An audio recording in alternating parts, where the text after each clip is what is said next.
si on apprend à bien regarder et à prendre le temps de comprendre comment fonctionne un mouton, c'est pas si bête que ça. Mais...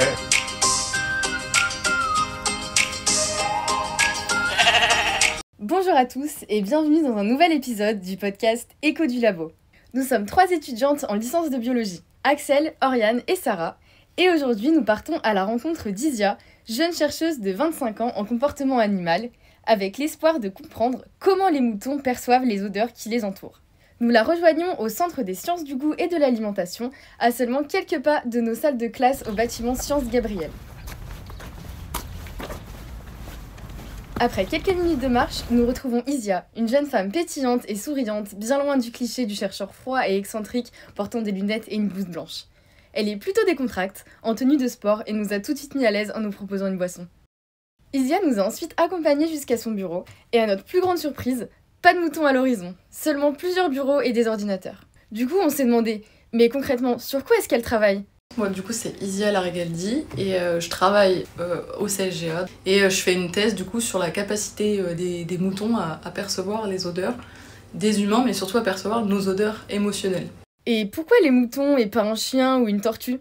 Les moutons sont des animaux très sensibles et qu'en plus ça fait des années qu'ils coévoluent à nos côtés plus que le chien. Ça, on les a domestiqués depuis plus longtemps que le chien. On s'est dit que potentiellement il y avait un bon terrain pour qu'ils puissent effectivement reconnaître nos émotions à travers nos odeurs. Mais ce ne sont pas des animaux un peu bêtes, les moutons ? Donc en fait, si on apprend à bien regarder et à prendre le temps de comprendre comment fonctionne un mouton, c'est pas si bête que ça. Donc ouais, moi je trouve que c'est un peu... voilà, chaque espèce est différente, chaque espèce fonctionne différemment, et c'est pas parce que de notre point de vue ça semble un peu, on va dire, primaire et un peu bête qu'il faut dire que tous les moutons sont bêtes. On s'est donc demandé comment Isia a eu cette idée de recherche. Elle nous a confié qu'après son master en environnement et agrosciences, la directrice de thèse qui l'a engagée pour son doctorat avait déjà ce projet en tête et qu'elle s'y était seulement greffée. J'ai vu le sujet, ça m'a intéressée et on est parti pour faire un travail main dans la main. Mais d'ailleurs, comment on fait pour faire sentir des émotions à un mouton ?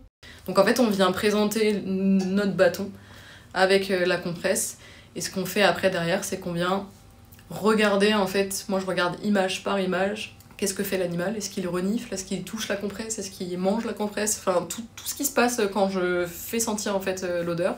Et ensuite ça me donne des temps ou des fréquences de comportement, et après j'analyse tout ça et je regarde s'ils ont fait la différence entre les odeurs qu'on leur a présentées. Comment on assimile les odeurs de joie ou peur ou tristesse ou dégoût ? En fait, c'est qu'on va récolter les odeurs des humains, et dans l'idée c'est juste qu'on fait regarder des films en fait à des gens, donc des films d'horreur, des films de joie, des films qui provoquent un peu du dégoût, et en fait on leur demande de porter des compresses sous les aisselles pendant qu'ils transpirent en train de regarder le film.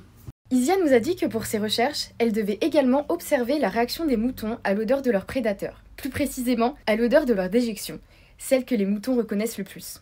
Je me suis retrouvée pendant 1 an de ma thèse à frotter mes compresses sur du caca de chien ou du caca de boue pour ensuite présenter ça, faire sentir ça à mes moutons. Mais comment tu fais pour savoir ce que ressentent les moutons ? Quand les moutons sentent l'odeur de joie, ils vont mettre leurs oreilles plutôt en mode bon bah ça va, je suis tranquille, en position ce qu'on appelle horizontale. Et par contre, quand on leur fait sentir l'odeur de peur, ils vont mettre les oreilles en arrière et asymétrique aussi, ce qui indique plutôt quelque chose de négatif, un état mental négatif. Elle profite des moments où certaines brebis sont isolées, après avoir mis bas, pour pouvoir filmer leur réaction lorsqu'elle leur fait sentir les compresses scotchées au bout d'un bâton. On lui a alors demandé si elle pouvait nous présenter les objets qu'elle utilise le plus lors de ces manipulations. L'objet, ça va être le bâton, donc l'espèce de coton-tige géant avec la compresse au bout, et aussi mes petites GoPro, parce que mes GoPro, du coup, c'est mes petites caméras qui filment tout ce que j'ai à filmer en fait quand je suis à la ferme. Isia nous a dit qu'elle utilisait le premier objet lorsqu'elle participe à l'expérimentarium, un programme permettant aux jeunes chercheurs de présenter leurs recherches au grand public et aux enfants. Du coup, on lui a demandé si cette expérience de vulgarisation lui avait été bénéfique. Et c'est vrai que quand on parle à des gens qui sont extérieurs, en fait, des fois ça vous débloque vraiment dans votre cheminement, on va dire, scientifique, dans votre recherche. Donc moi j'ai beaucoup apprécié cette expérience. Maintenant, direction la ferme. Isia nous emmène dans sa voiture à une 15aine de minutes de Dijon, dans l'une des 3 fermes dans laquelle elle fait ses expérimentations. Les fermes qu'elle a choisies sont éthiques et mises à sa disposition gratuitement et bénévolement par les éleveurs. Nous avons pu faire connaissance avec les moutons, mais contrairement à Isia, comprendre les moutons, ce n'est pas notre fort. Alors on a préféré lui demander directement comment se passent les journées à la ferme, comparé à ses journées au bureau, où elle passe plus de temps sur son ordinateur pour la rédaction d'articles entourant sa thèse et l'analyse de vidéos des moutons qu'elle a filmées à l'aide de sa GoPro. Donc je mets ma petite cote et ensuite je prépare mes petits échantillons, donc je prépare mes bâtons avec mon odeur au bout du bâton là. Et après en fait je m'organise à faire d'abord, du coup familiariser d'abord les animaux à ma présence et ensuite je vais passer au vrai test et puis je vais du coup utiliser les brebis qui sont dans leur petite case d'agnelage et donc je vais leur présenter, leur faire sentir le bâton à travers les barreaux de la case et ensuite je filme tout ça puis après une fois que j'ai fait toutes mes brebis, que j'ai fait tester toutes mes brebis, je rentre au labo analyser mes données. On dit souvent que les chercheurs passent leur temps à travailler. Comment tu fais pour concilier ta vie pro et ta vie perso ?